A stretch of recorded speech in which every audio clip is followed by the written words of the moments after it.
SRF Audio.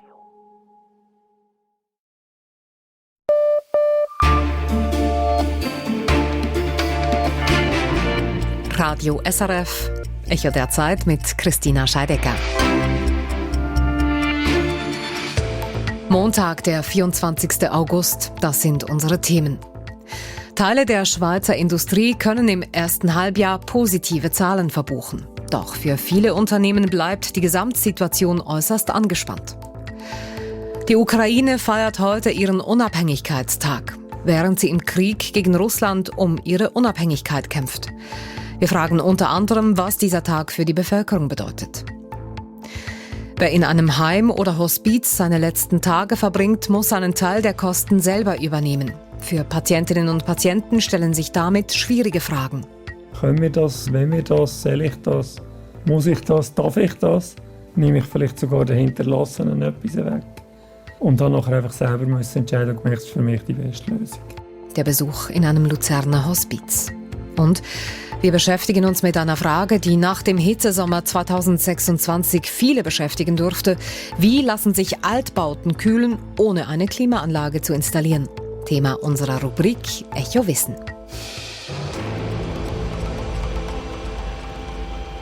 Die Schweizer Maschinen-, Elektro- und Metallindustrie ist der beschäftigungsstärkste Industriezweig des Landes.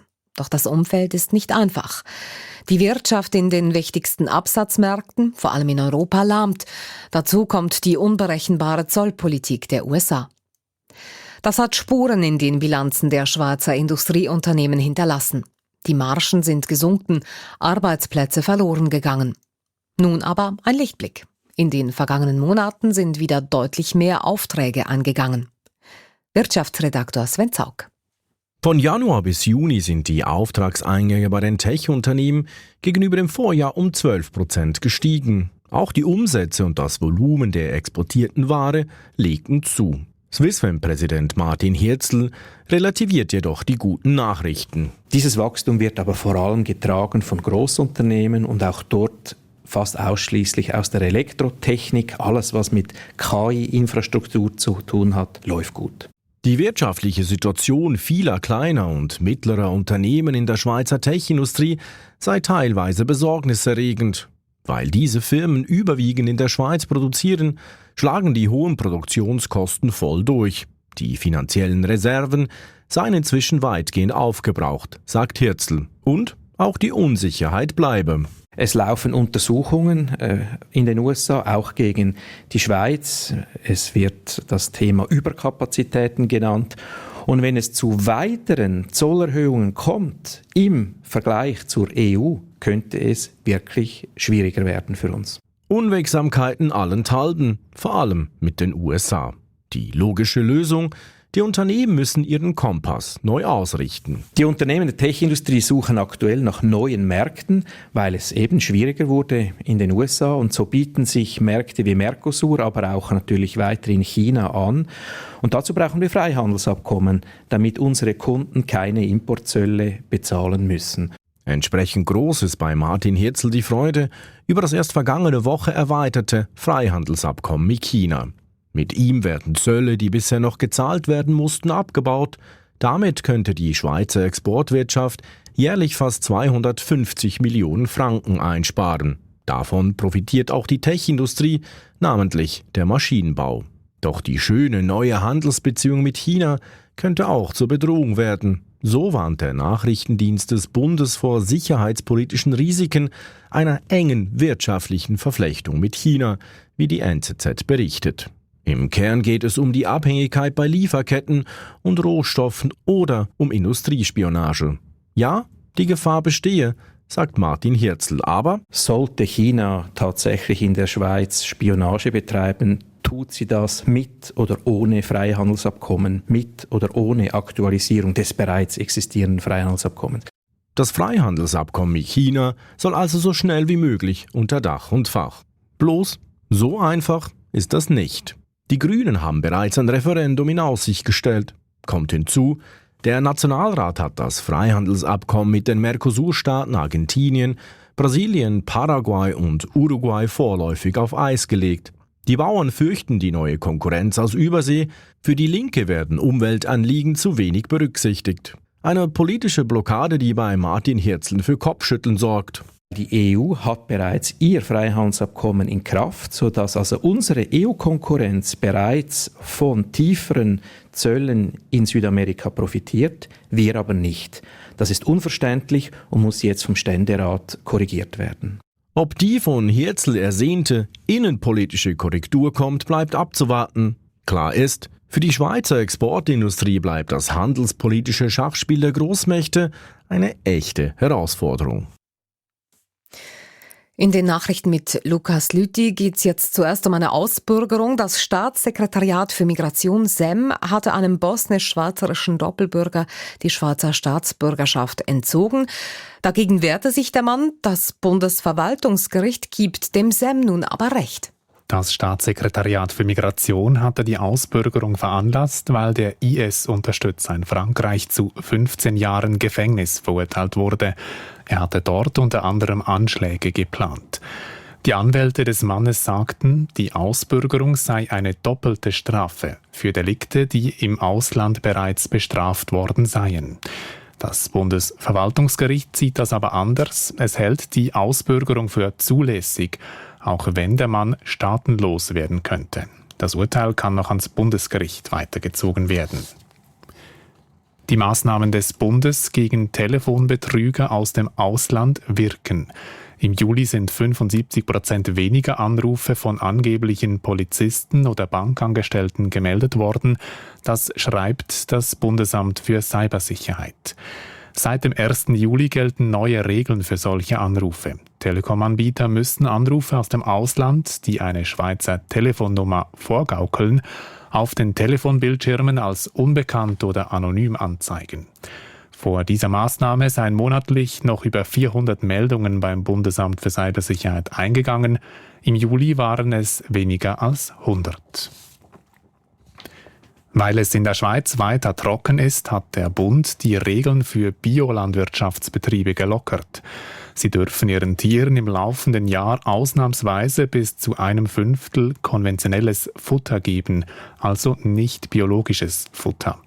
Der Bund schreibt, die Trockenheit habe in diesem Sommer zu erheblichen Ernteausfällen geführt, etwa bei Gras. Und dies stelle zahlreiche Biobetriebe vor große Herausforderungen. Zuvor hatte schon die Organisation BioSwiss ähnliche Lockerungen bekannt gegeben. Bezahlen mit der Karte soll in der Schweiz künftig auch bei technischen Störungen oder Verbindungsproblemen möglich sein. Detailhändler, Zahlungsdienstleisterinnen und Banken haben die sogenannten Offline-Kartenzahlungen in Bern vorgestellt. Konkret können die Kundinnen und Kunden bei einer Störung mit der Karte und dem PIN bezahlen. Das Gerät speichert den Vorgang und übermittelt diesen, sobald wieder eine Verbindung möglich ist. Die Lösung ist für Läden mit lebenswichtigen Gütern gedacht, also etwa für Lebensmittel, Medikamente oder Benzin. Die Einführung soll bis Ende nächstes Jahr erfolgen. Vor 9 Jahren kamen bei einem Bergsturz im bündnerischen Bergell 8 Wanderer ums Leben. Heute hat der Prozess gegen 5 Angeklagte begonnen. Die Staatsanwaltschaft beantragt bedingte Geldstrafen. Für sie ist klar, die Angeklagten haben die Gefahrenlage am Piz Cengalo damals falsch eingeschätzt. Hätten die Behörden die Wege gesperrt, wären die 8 Wanderer mit größter Wahrscheinlichkeit nicht ums Leben gekommen, so die Staatsanwaltschaft. Die Angeklagten stehen wegen mehrfacher fahrlässiger Tötung vor Gericht. Unter ihnen ist die FDP-Nationalrätin Anna Giacometti. Sie war damals Gemeindepräsidentin von Bregaglia. Der Prozess geht morgen weiter, dann kommen Anwälte der Angeklagten zu Wort. Das Urteil wird am 4. September erwartet. Und gleich noch eine Meldung aus dem Kanton Graubünden. Die Straße ins Kalankatal bleibt voraussichtlich bis mindestens Ende Woche geschlossen, nachdem mehrere Schlammlawinen die Straße letzte Woche verschüttet haben. Die Einsatzkräfte seien daran, lose Felsen zu sichern, schreibt der Kanton Graubünden. Erst danach könne mit den Räumungsarbeiten begonnen werden. Die erwarteten Niederschläge erschwerten die Arbeiten aber zusätzlich und es könne zu Verzögerungen kommen. Aktuell ist das Kalankatal nur per Helikopter erreichbar. Die Behörden haben für Schulkinder oder Notfälle eine Luftbrücke eingerichtet. Die Börsendaten von 18.09 Uhr, geliefert von SIX. Der Swiss Market Index schließt bei 14.447 Punkten, minus 0,1%. Der Dow Jones Index in New York steigt um 0,3%. Der Euro wird zu 93,58 gehandelt und der Dollar zu 80,23. Und noch der Blick aufs Wetter. Am Abend und in der Nacht ziehen vielerorts Gewitter auf. Morgen zieht der Regen nach Osten ab und es wird trotz einiger Wolkenfelder häufig sonnig. Über den Bergen gibt es einzelne Schauer. Die Höchstwerte liegen bei 23 Grad im Osten und 27 Grad im Westen und Süden. Vor 35 Jahren erklärte die Ukraine ihre Unabhängigkeit von der damaligen Sowjetunion. Der 24. August ist seither Nationalfeiertag und wird entsprechend begangen. Auch dieses Jahr eine Feier unter speziellen Vorzeichen, mitten im Krieg, den Russland gegen die Ukraine führt. Zur Unterstützung der Ukraine war deshalb auch viel internationale Politprominenz in Kiew, unter anderem der neue britische Premierminister Andy Burnham. Wie muss man sich die offiziellen Feierlichkeiten heute in Kiew vorstellen? Das habe ich Osteuropa-Korrespondentin Judith Huber gefragt. Es gab keine öffentlichen Großveranstaltungen und auch keine Militärparade wie vor der russischen Großinvasion aus Sicherheitsgründen. Trotzdem hielt die Ukraine unter freiem Himmel eine Feier ab vor der Sofienkathedrale im Herzen von Kiew und dort waren geladene Gäste zugegen aus der Ukraine und aus den europäischen Unterstützerstaaten. Große Abwesende waren die USA, die haben gar keine hochrangigen Vertreter geschickt. Es gab Ansprachen und ein Konzert. Präsident Zelensky verlieh zahlreiche Orden und als Ersatz für die Militärparade gab es eine virtuelle Parade, einen Film, in dem Bodenroboter durch das Zentrum von Kiew marschierten, Seedrohnen über den Dnipro flitzten und Drohnen sowie Kampfjets in der Luft paradierten. Und damit wollte man die militärische Innovationskraft des Landes demonstrieren. Sie haben es gesagt, viele europäische Gäste, unter anderem der britische Premier Andy Burnham. Er hat bei seinem Auftritt heute neue Unterstützung für die Ukraine versprochen. Worum geht es da genau? Es geht darum, dass die britische Regierung es der Ukraine ermöglichen will, dass das Land selbst sogenannte Storm Shadow Marschflugkörper herstellen kann. Konkret dadurch, dass man Kiew geheime Informationen über Bauteile des Marschflugkörpers weitergibt. Mit den Storm Shadows kann die Ukraine auch Ziele weit in Russland angreifen, militärische Kommandozentralen oder auch Abschussrampen von Raketen zum Beispiel. Das heißt, die Ukraine kann sich damit indirekt auch gegen die russischen Raketenangriffe zur Wehr setzen mit diesen Marschflugkörpern. Großbritannien, das muss man sagen, liefert zwar solche Storm Shadows bereits an die Ukraine, aber der Ukraine zu ermöglichen, diese selbst herzustellen, das ist ein großer Schritt. Und damit wäre Kiew nicht mehr von Lieferungen abhängig. Und offenbar hat man in London keine Angst, dass die Ukraine diese teuren Raketen nun billiger und schneller nachbaut, oder man sieht schlicht die Notwendigkeit der Ukraine, das zu ermöglichen. Soviel zur offiziellen Ebene. Mit welcher Gefühlslage begeht die Bevölkerung in der Ukraine diesen Nationalfeiertag? Die Ukraine erlebt den schlimmsten Sommer seit Kriegsbeginn und es gab noch nie so viele zivile Opfer und die Leute wissen, dass ein sehr harter Winter folgen wird, weil die Ukraine dem russischen Raketenterror im Moment nur sehr wenig entgegensetzen kann. Gleichzeitig hat der Tag eine sehr große symbolische Bedeutung, denn der Kampf gegen die russische Aggression ist nichts anderes als der Kampf um Unabhängigkeit. Um eine Unabhängigkeit, die der Nachbar Russland dem Land auch nach 35 Jahren ganz offensichtlich nicht zugestehen will. Und das weiß man in der Ukraine und deshalb ist der Tag so wichtig. Judith Huber. In der Erklärung zur ukrainischen Unabhängigkeit heißt es, das Territorium sei unteilbar und unantastbar. Die Realität sieht anders aus. Seit Jahren hält Russland Teile der Ukraine besetzt, mit schweren Folgen für die dortige Bevölkerung. Viele Ukrainerinnen und Ukrainer haben in den besetzten Gebieten ausgeharrt, gelitten, bis es nicht mehr ging und sie sich zur Flucht entschlossen haben.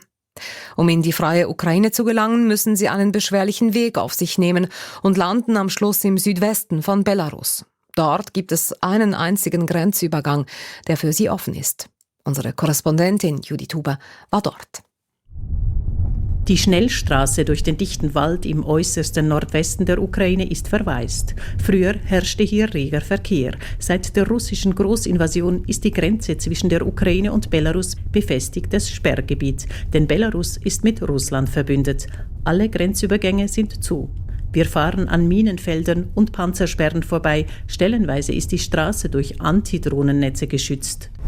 Wir erreichen den Grenzübergang Domanove. Er ist geschlossen, wird aber als sogenannter humanitärer Korridor genutzt. Nur hier können ukrainische Staatsbürger aus den russisch besetzten Gebieten über Belarus direkt in die freie Ukraine gelangen. Sie müssen zu Fuß gehen. Ein Soldat öffnet den Schlagbaum. Eine Frau mit Rollkoffer und ein älterer Mann, der am Stock geht, nähern sich uns. Serhii, ein freiwilliger Helfer, streckt dem alten Mann die Hand hin. Er könne sich nun entspannen, sagt Serhii und deutet auf mehrere Container. Dort gebe es etwas zu essen, Internetzugang und SIM-Karten fürs Telefon. Der Mann will als erstes seine Familie anrufen. In einem der Container hat Helfer Serhii, ein energischer Mann mittleren Alters, seinen Stützpunkt. Er bittet uns herein und deutet auf Stapel mit Hilfsgütern. Wir haben Windeln für Gehbehinderte, Erfrischungstücher, Wasser. Alle verlangen nach Wasser und nach einer ukrainischen SIM-Karte. Wir tun, was wir können. Viele sind so entkräftet, dass sie im Rollstuhl über die Grenze gefahren werden müssen. Serhii organisiert Fahrkarten für den Bus in die nächste Stadt, erklärt, wo man eine erste kostenlose Unterkunft findet und etwas Warmes zu essen. Er ist für die Hilfsorganisation Helping to Live tätig. Die Geflüchteten sind tagelang unterwegs. Sie müssen über Russland und Belarus reisen. Und sie erzählen haarsträubende Geschichten, Geschichten, die Serhii nahegehen.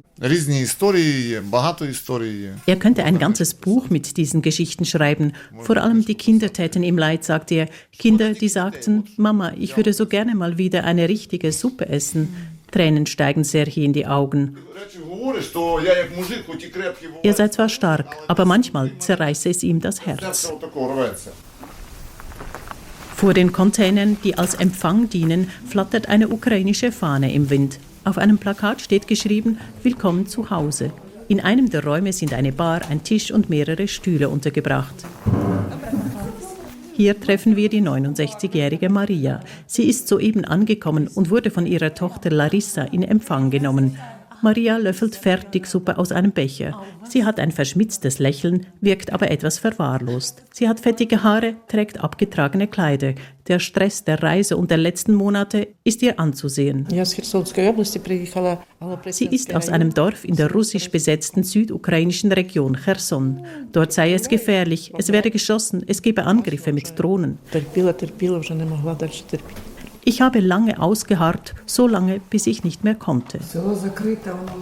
Seit 2 Jahren schon gebe es in dem Dorf nichts mehr, sagt die Tochter. Und die Mutter ergänzt, keine Läden, keine medizinische Versorgung. Ich musste in ein anderes Dorf fahren, um Essen aufzutreiben. Sogar das ist gefährlich. Maria erzählt, dass in einem Nachbardorf Menschen durch russische Drohnen getötet wurden, als sie für Brot anstanden.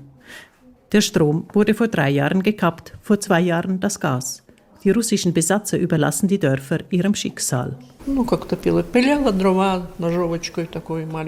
Wie ich geheizt habe. Ich habe mit einem Messer Holz geschnitten und es verbrannt.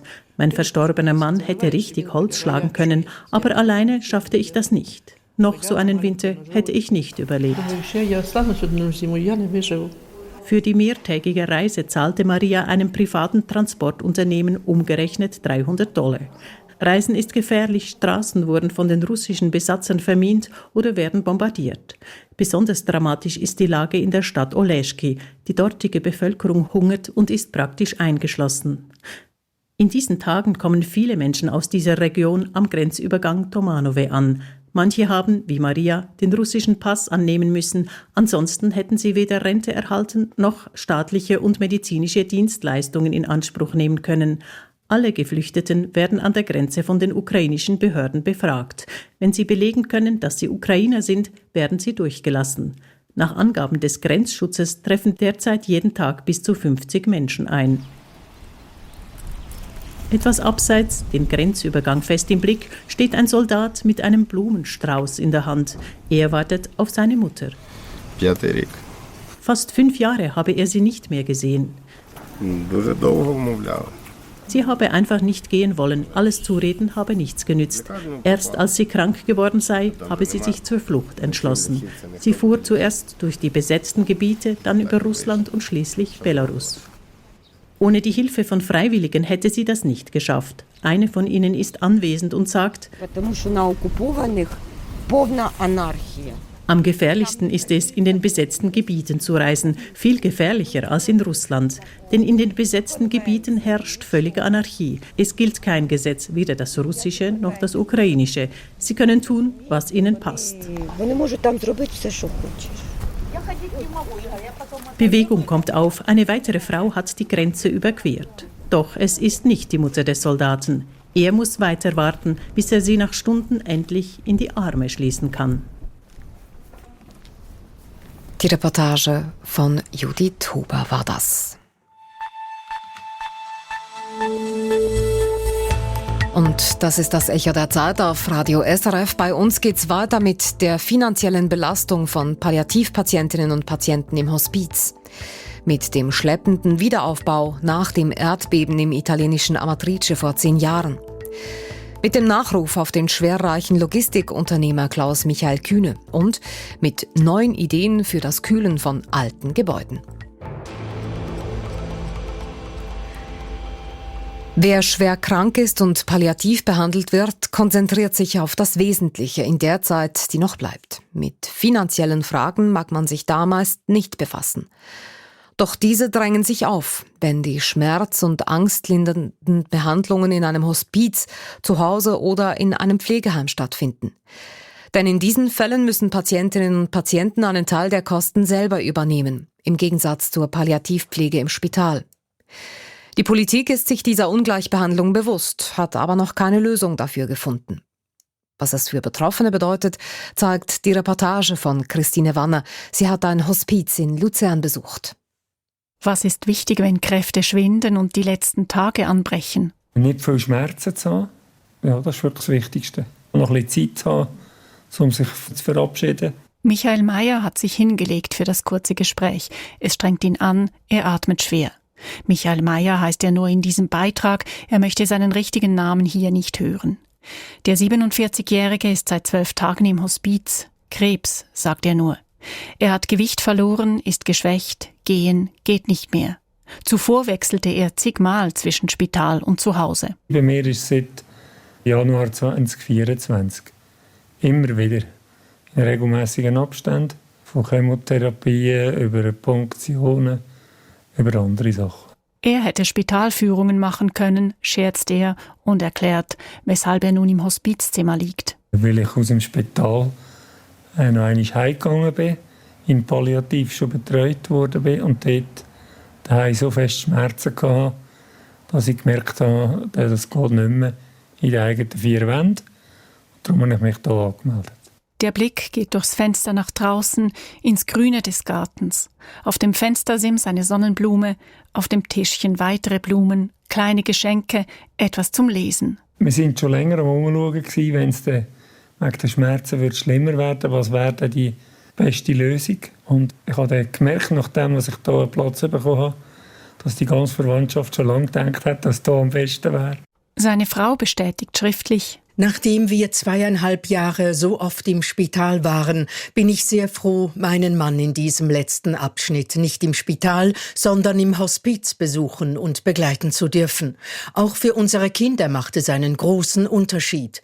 Ins Spital gehen sie nur ungern. Im Hospiz besuchen sie ihren Vater gerne und fühlen sich willkommen. Doch die finanzielle Belastung durch den Hospizaufenthalt empfindet sie als ungerecht.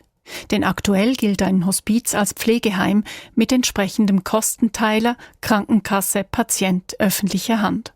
Auch Michael Mayer hat mit der Kostenfrage gehadert. Können wir das, wenn wir das, soll ich das, muss ich das, darf ich das? Nehme ich vielleicht sogar den Hinterlassenen etwas weg? Und dann nachher einfach selber entscheiden und gemerkt, das ist für mich die beste Lösung. Finanzielle Fragen sind für ihn inzwischen unwichtig. Ans Bett hinzugesetzt hat sich Sibylle Jean-Petit-Mathil. Die Ärztin hat das Hospiz mitbegründet und ist Teil der Geschäftsleitung. Sie engagiert sich dafür, dass Hospize von den Krankenkassen anerkannt werden und dass palliative Behandlungen übernommen werden. Derzeit müssen Patienten wie Michael Mayer oder die Familien einen Teil der Kosten bezahlen. Das geht nicht, weil in der Krankheitssituation unserer Patienten die Finanzierung keine Rolle spielen darf. Dass die Politik nach Jahrzehnten noch immer keine Lösung gefunden hat, liege wohl an der Angst vor steigenden Gesundheitskosten und Prämien, nimmt Sibylle Jean-Petit-Mathil an. Diese Angst sei aber unbegründet. Die Patienten bleiben länger im Spital, kosten dort uns als Gesamtgesellschaft sehr viel Geld. Das Hospiz ist weniger als halb so teuer wie ein Tag im Spital. Also es sind nicht neue Kosten, sondern es ist eine Umlagerung von hohen Kosten zu niedrigeren Kosten, wenn die Patienten in ein Hospiz eintreten. Michael Mayer wirkt ruhig und geerdet. Was jetzt zähle sei: Jetzt viel Schmerzen zu haben, noch ein bisschen Zeit zu haben, um sich von Leuten zu verabschieden, die man vorher länger nicht mehr gesehen hat oder die man immer wieder gesehen hat, von allen sozusagen ein bisschen. Das tut sehr gut, gibt einem auch umgekehrt gerade wieder Energie. Er sorge sich wegen seiner Familie, sie sei das Wichtigste für ihn. Und dennoch, sagt Michael Mayer, er versuche jeden Tag zu genießen. SRF Verkehrsinfo von 18.26 Uhr. In der Region Winterthur ist die A4 Richtung Winterthur zwischen Klein-Andelfingen und Adlikon wegen eines Unfalls gesperrt. Und im Zürcher Oberland ist die Oberland-Autobahn Richtung Brütisellen zwischen Osternord und Osterwest ebenfalls wegen eines Unfalls gesperrt.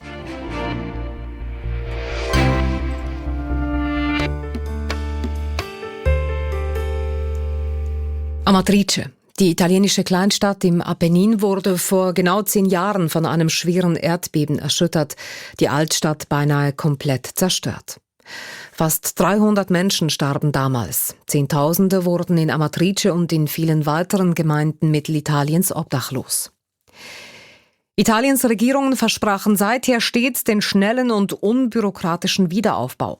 Doch davon ist heute noch immer wenig zu sehen. Die Bewohnerinnen und Bewohner verlieren die Geduld. Italien-Korrespondent Franco Battel.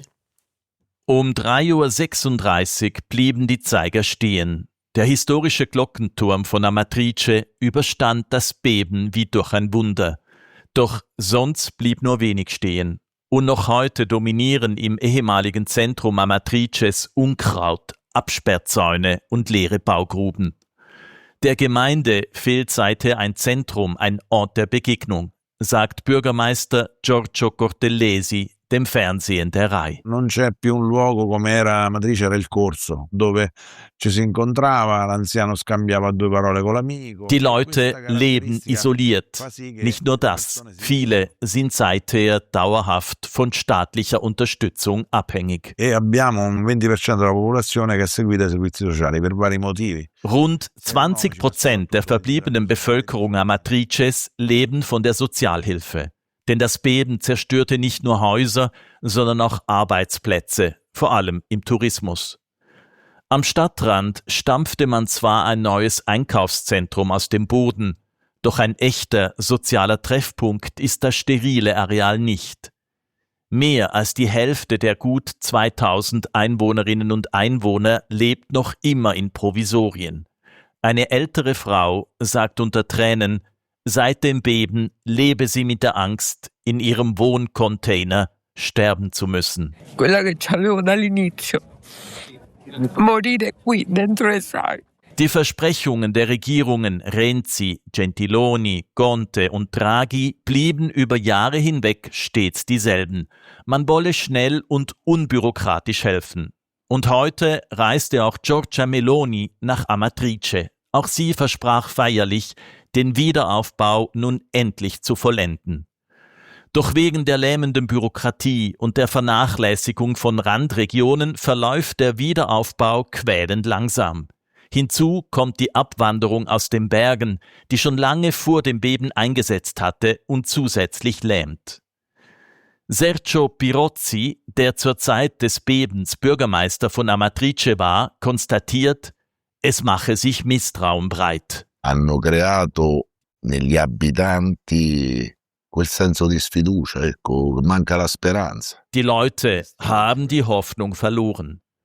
Wobei die Lage vielenorts noch trostloser ist. Dutzende kleine Bergdörfer in den Regionen Lazio, Umbrien und den Abruzzen sind seit dem Beben von 2016 vollkommen verwaist. Die Leute sind nach Rom oder an die Küste abgewandert und keiner glaubt, dass sie je zurückkehren. Der deutsche Logistikunternehmer Klaus-Michael Kühne ist tot. Er starb 89-jährig an seinem Wohnort Schindellegi im Kanton Schwyz. Der gebürtige Hamburger war Mehrheitsbesitzer und Mitglied des Verwaltungsrats des Familienunternehmens Kühne und Nagel. Kühne galt als einer der reichsten Menschen der Schweiz. Seine Holding ist unter anderem beteiligt an der Lufthansa, am Logistikkonzern Hapag-Lloyd und am Hamburger Fußballverein HSV. Dario Pelosi mit einem Nachruf. Klaus-Michael Kühne hat einen großen Anteil daran, dass wir über Produkte aus der ganzen Welt verfügen. Das, indem er sie günstig und effizient transportieren ließ, per Schiff, Flugzeug, Bahn oder Lastwagen. Schon früh wurde ihm vom Vater die Verantwortung des Speditionsunternehmens der Familie übertragen, damals ein klassisches KMU. Kühne war Unternehmer und Visionär und formte aus Kühne und Nagel einen der weltweit größten Logistikkonzerne. So prägte er die Entwicklung jener globalen Lieferketten, die heute als selbstverständlich gelten. Aus Steuergründen zügelte der gebürtige Hamburger 1969 die Zentrale seines Logistikimperiums und damit auch seinen Hauptwohnsitz nach Schindellegi in den Kanton Schwyz. Kühne glaubte fest an einen globalisierten Handel und dass dieser wirtschaftliches Wachstum und Wohlstand fördert. Das auch während der weltweiten Finanz- und Wirtschaftskrise von 2008. Der Welthandel ist heute so miteinander vernetzt, dass er nicht nur von dem einen oder anderen Markt abhängt. Natürlich ist USA ein großer Wirtschaftsfaktor, aber in Asien wird ja heute die Politik in der Wirtschaft bestimmt, beziehungsweise kommen die größten Wachstumsimpulse von dort und das wird meines Erachtens auch anhalten. Landesgrenzen waren für ihn eher Hindernisse für den Handel. Entsprechend setzte er sich auch gegen den Brexit, das Ausscheiden Großbritanniens aus der EU, ein. Ich fühle mich als Europäer und ich trete für das größere Europa ein. Wohl deshalb beantragte der Wahlschweizer auch nicht den Schweizer Pass, den Pass eines Nicht-EU-Landes. Der Unternehmer galt als engagiert, eisern und streitbar. Auch im hohen Alter scheute er keine Auseinandersetzung mit Konkurrenten und versuchte als Großaktionär von Konzernen wie Hapag-Lloyd oder Lufthansa direkt Einfluss auf deren Geschäft zu nehmen. Kühnes Welt war die Spedition. Er sorgte dafür, dass Güter von den besten Lieferketten profitierten. Er verdiente Millionen, indem er bei Transportkosten um Rappen feilschte. Das prägte sein Verhältnis zu Geld. Der Multimilliardär und Mäzen investierte mit Leidenschaft große Summen in seinen Fußballclub, in Wissenschaft und in Kultur. So engagierte er sich für das Lucerne Festival oder die Elbphilharmonie.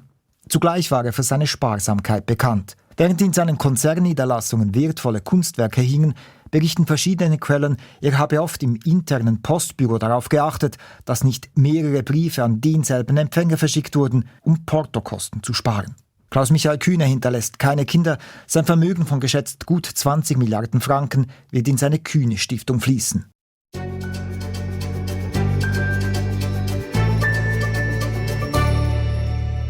So langsam neigt sich der Hitzesommer 2026 dem Ende zu. Ein Sommer, der in Erinnerung bleiben durfte. In vielen Altbauwohnungen sank das Thermometer während der Hitzewellen oft nicht mehr unter 27, 28 Grad, vor allem in Städten und Agglomerationen. Während sich bei Neubauten vergleichsweise einfach effiziente Kühlsysteme verwirklichen lassen, ist der Einbau beim viel größeren Teil der bestehenden Gebäude schwieriger. Deshalb stellt sich die Frage, wie lassen sich auch Altbauten sinnvoll kühlen, ohne dass jede und jeder eine Klimaanlage an die Fassade hängt. Wissenschaftsredaktor Christian von Burg hat mitten in Zürich ein altes, soeben hitzesaniertes Haus besucht. Wir stehen in der Nähe des Stauffacher Platzes mitten in Zürich. Matthias Sulzer, Direktionsmitglied der Materialprüfungsanstalt EMPA, der sich als Ingenieur seit 3 Jahrzehnten intensiv mit Gebäudetechnik auseinandersetzt, und Bert Kegel, ebenfalls Ingenieur und bekannt für seine einfachen und effizienten Lösungen beim Kühlen und Heizen. Beide schauen über die Straße auf ein Haus mit unbeschatteten Fenstern. Sulzer schüttelt den Kopf. Wenn man jetzt gerade da überall schaut, ist ein wunderbares Beispiel. Die Storen sind offen, das Glas ist vollständig der Sonne und ganz links sieht man einen Schlauch, der rauskommt. Das ist ein Klimagerät, wo die Wärme, die jetzt reingeht, wieder abführt nach außen. Anstatt dass es die Storen aber lässt. Im Hitzesommer sahen die beiden Fachleute oft solche Beispiele. Das sei fast immer sehr ineffizient und unschön. Aber er verstehe gut, dass sich die Menschen in der Not selber behelfen, sagt Kegel. habe hier auch eine Gründerzeitwohnung und die ist jetzt seit 3 Monaten über 30 Grad warm. Er habe Zürich im Sommer deshalb gemieden und sei geflüchtet an den Murtensee. Aber auch alte Häuser ließen sich vernünftig ans überhitzte Klima anpassen, sagen sowohl Kegel wie Sulzer. Punkt 1. Zuerst alles von außen machen, was das Aufheizen des Gebäudes mindert. Ein wesentlicher Teil ist, dass vor allem Fensterflächen, also Glasflächen, gut beschattet werden. Die Storen wiederum müssen gut hinterlüftet sein, damit es keinen Hitzestau gibt. Und schließlich hilft eine Fassadenbegrünung, damit sich die Mauern nicht zu stark aufheizen. Noch besser ist ein großer Baum als Schattenspender. Aber wenn die Städte wie dieses Jahr in der Nacht gar nicht mehr auskühlen und man deshalb auch am frühen Morgen beim Lüften die Temperaturen nicht mehr runterbringt, dann hilft nur eine zusätzliche Kühlung. So wie im 70er-Jahre-Gebäude der Gewerkschaft Unia, wo Kegel soeben die bestehende Heizung zu einer Kühlung umgebaut hat. Ja, da ist der Beat Kegel. Wir kommen hier vom Radio, wir sind angemeldet. Nach einer Fassaden- und Fenstersanierung wurde es hier drin so heiß, dass man nicht mehr arbeiten konnte. Kegel hat die Heizungsradiatoren in den Büros durch sogenannte Konvektoren ersetzt. Er öffnet die Holzverschalung unter einem Fenster und zeigt auf die dünnen Alulamellen, durch die das Wasser läuft. Damit es sicher kein Kondenswasser gibt, ist das Wasser im Sommer nur 20 Grad kühl und im Winter nur 26 Grad warm, sagt Kegel. Und? Das gleiche Gerät tut heizen und kühlen und hat keine Mehrkosten. Bei einem herkömmlichen Heizkörper steigt die warme Luft von alleine auf. Bei der Kühlung funktioniert das nicht. Und weil die Temperatur nicht viel Auftrieb gibt, hat es unten noch kleine Ventilatoren, die die Luft bewegt. Da muss man auch nichts sagen, dann hört man etwas, das man nicht hört. Es ist tatsächlich kaum Lüftungsrauschen zu hören. Übers Jahr gesehen wird das Bürogebäude mehr gekühlt als geheizt. Der Strom fürs Kühlen kostet 2000 Franken oder gut 10 Franken pro Person und Jahr, sagt Kegel. Und zum Heizen braucht es nur noch 1/3 der bisherigen Fernwärme. Violetta Ruos kennt das Gebäude schon lange. Sie arbeitet hier und sagt, das Klima jetzt in diesem Sommer in den Büros ist viel, viel angenehmer. Ja. Sogar von anderen Häusern kämen die Leute hierher zum Arbeiten. Auch Sulzer von der EMPA verteilt Bestnoten. Eine der besten energetischen Lösungen, auch architektonisch sehr schön integriert. Allerdings sei das nicht gratis zu haben. Für dieses System hier brauche es die Sanierung der Fenster und der Außenhülle. Die Konvektoren wiederum seien nicht teurer als Klimaanlagen. Also ob Sie jetzt ein Klimagerät kaufen und das anstellen oder den Radiator wechseln, ist etwas gleich. Aber woher kommt die Kälte? Wir fahren mit dem Lift aufs Dach. Da ist eine Kältemaschine und ein Rückkühler auf dem Dach. Das zeigen wir jetzt hier gerade um eine Ecke. 4 große Ventilatoren sind zu sehen. Dahinter die Wärme-Kältemaschine. Da kommt jetzt vielleicht 38-40-gradige Luft. Auch hier wird also die Stadtluft aufgeheizt. Aber deutlich weniger als bei Einzelanlagen auf jedem Stock, sagt Sulzer von der EMPA. Es ist wirklich eine sehr effiziente Lösung, die wir jetzt hier gesehen haben. Wenn wir so bauen würden, dann haben wir schon mal ganz viel gut gemacht. Aber einfach sei die Kühlung der bestehenden Gebäude nicht, sagt Sulzer. Es braucht Platz. Kühlen braucht Platz im Stadtraum, entweder auf dem Dach oder in einem Innenhof, irgendwo muss ich die Wärme anführen. Und wenn dieser Platz nicht vorhanden sei, müsse die Kälte künftig von den Gemeinden geliefert werden. Die Städte müssen sich überlegen, wie sie ein cleveres System auf eine Kühlung anbringen. Genau das Gleiche, was sie eigentlich in den letzten 60 Jahren gemacht haben für das Heizen. Kühlen ist das neue Heizen.